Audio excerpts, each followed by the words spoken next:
It's the Project Workbench. When you are not busy acting or stunting, what is it you do with your free time? What keeps you busy? Well, I really like to bake, and I have a huge sweet tooth, so I'm always about the chocolate and the cupcakes and all that sort of stuff, and so that keeps me pretty busy. And then, of course, I like exercise. I like to go out and just be in shape and flip around, and I love dancing. Dancing is one of my absolute favorite things to do. And then just hanging out with friends. I love Game of Thrones. It's my absolute all-time favorite TV show. So if I'm not, dancing or being athletic or cooking, I'm probably watching Game of Thrones.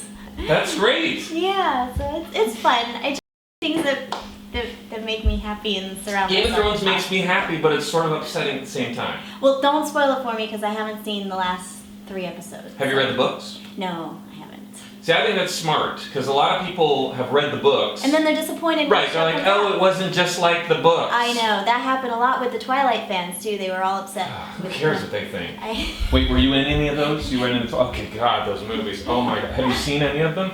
So I watched one, I'm like, how is that even a movie? For some reason, for me, it's interesting, and I don't know why. Oh no, you like them. But it's not like, I wouldn't go so far as to say like I like them. Yeah. But they're just like, but since I paid money to see them, I can appreciate some of the factors of the movie. I think it's interesting to watch, even though some of the storylines kind of just revolve around like making gushy teenagers happy. Well, one gushy teenager and a 400-year-old dude. And a 400-year-old dude? Isn't that how old the vampire guy is? Oh, well, yeah. Yeah, He's old, old, that's weird. That's weird. That's a bit like of my a last difference. girlfriend was like 10 years younger than me. People were like, oh my God, that's gross. Yeah, I guess age doesn't really matter after all. It's just a number when you're a vampire. Yeah. Yeah, I remember that one. That's a good one. Now, okay, so yeah, there's people who like, they read the books, and then they're like, Game of Thrones is a sucky TV show because it's not just like the books. Right. My response, no, you're a sucky person because you read the books. Right? I actually cannot, in good faith, say anything bad about Game of Thrones because I am a huge fan. It's my favorite show. And I'm not, for as many scripts as I read and as much as I am into that industry, I don't actually like to read books all that much. So I don't really understand the mentality of like reading the book and then watching the movie and then comparing the two. I just kind of wait for the movie to come out, and whether that's right or wrong, I just judge the movie for what it is. Right. This ship is a little bit shaky. Yeah. It's no wonder there's bright lights and shaking. What are these things? Feel Sir, tough? did you know that you made your ship out of Just one of them behind us. and styrofoam?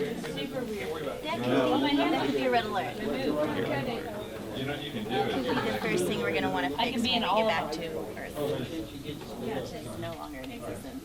Where's the other guy? Yeah, you could literally be. We're screwed. I would love it if in 10, 15 years down the road, they're like, I think the best interview I ever did was that one in Arcadia with MattMunson. Well, I'm telling you right now, you've got to be up there at the top. Because people are going to be like, I see you're in the new Tom Cruise movie. What was it like? And you'll be like, it was really fun. I love working with Tom Cruise. I would work with him again in a second. I think people are really going to enjoy this movie. There's a lot of twists and turns. Right? And then they'll be like, really? Twists and turns? That's crazy. What was it like working with Tom? And you'd be like, he's a real trooper.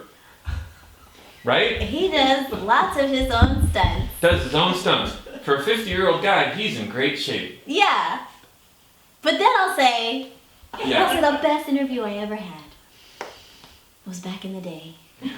On Star Trek Renegades. I think it was 2013. I think so, yeah. May? I think it was May. May of 2013, a month that will go down in infamy. Down in history. Best interview ever. I'm serious, man. I'm serious. No, I'm serious too. This is Because great I stuff. think like if you watch, there's a show Entertainment Tonight. You ever watch it? I do. It's always the same interviews. They've got that one chuckling guy who's like, and then they cut to the star person, and they're always like, and they just kind of say the same things they just They're talk so about it. proper, you know? Yeah, They're it's so like very- always the same thing, or they'll have two of them who are like, remember that one? You know, it's all kind of very contrived and Yeah. uninteresting. Yeah. But for some reason, that's what America wants, right? Yeah, well, maybe the fans will write in on the social network and say, hey, I think you should do a show more like MattMunson would do it. Could you imagine? I believe the art of interview has been distilled and evaporated to a point where it's just sort of this homogenized bit of boringness. Yeah. Where people just sort of crank out cliche PR produced phrases, Yeah. and they're all geared around get your money. Yeah. And I think what they neglect is getting to know the person. Like you can rattle off actor cliches till you're blue in the face. I'm sure you're good at it. But I just don't think it's interesting to hear sort of, like if you watch Entertainment Tonight, it's just the same stuff over and over again. Yeah.